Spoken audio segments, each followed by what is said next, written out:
Hi, this is Helen Macmillan and Matthew Gordon Martin from Helen Macmillan Coaching, and welcome to another edition of the Breathing Space. Today, we want to talk to you a little bit about pain. Right now, it's hard to ignore the pain that, if you're anybody who is empathetic, aware of what's happening on the planet from the global pandemic, and then specifically in America this week with the race riots. And the riots around the police killing of George Floyd, and just being another in the many incidents. And so people are wounded. They are hurting. They are angry. I am feeling it deeply, both as an empath and as a Black person living in America. And so we wanted to address pain today because it's what we deal with all the time, right? We identify so many things that people, pain, it's a symptom. It's a symptom. Let's just start there. Pain is a symptom.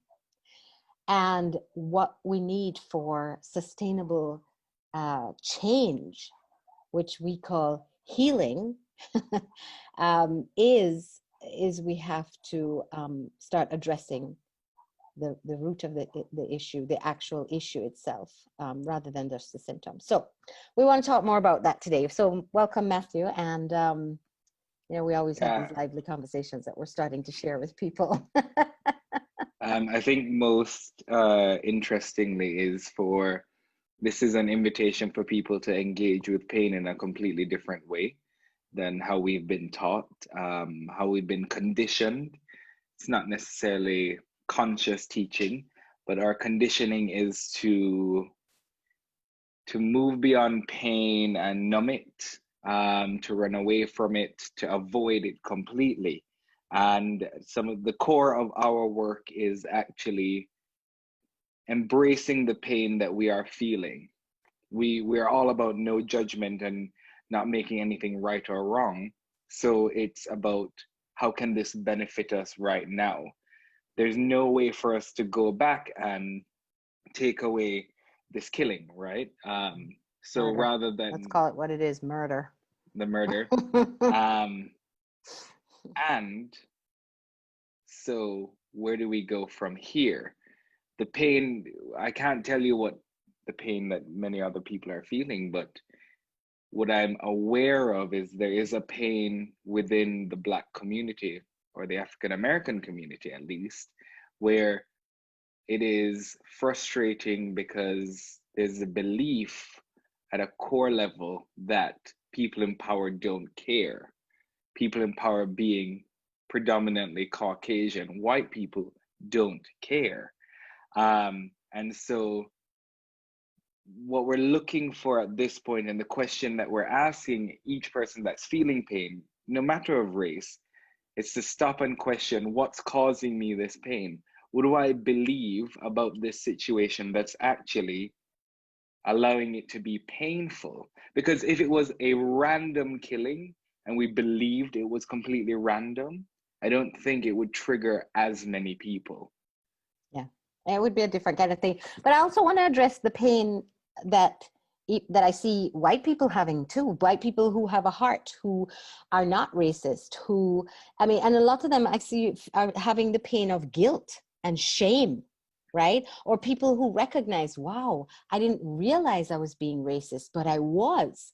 And then the response is shame. That's a pain as well, right? Yeah.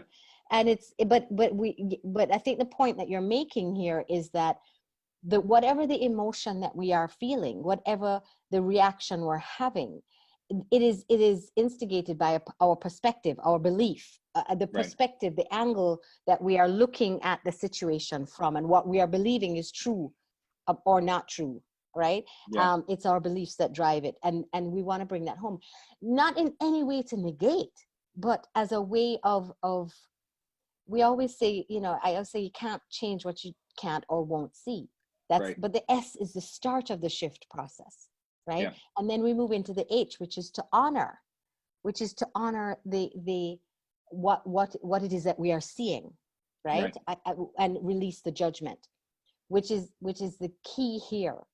And the real aha for me this weekend was really on recognizing, because for a long time we understand that the judgment is a huge source of pain, right? And my judgment about a situation or something impacts me way more than the situation or the other person that I'm judging, right? Right.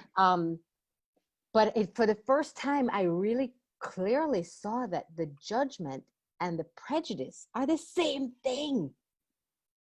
Prejudice is judgment, and we've learned it. So anyway, we don't want to keep these too long. So, but what I think is important, especially in what you were saying as you're getting through the shift process and about seeing what's causing you pain, honoring it, and figuring out the next step is, what do you desire? Do you desire change? Do you desire to just express yourself freely and be heard? yeah, I think this is an opportunity for everyone to assess, what is it that we desire moving out of this situation? yeah. Because lingering within it, I don't know who it's serving without direction. Right. It's about, let's clarify what we desire. Yes.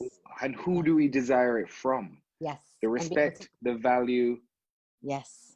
Direct. Start channeling. What is the request we want to make? What is the action? What is the change we want to see? What does it look like on the other side of this, so that we can chart our course intentionally towards it? You know, what is interesting, what you said, where someone said that they wanted to see 4 police officers arrested. Mm-hmm.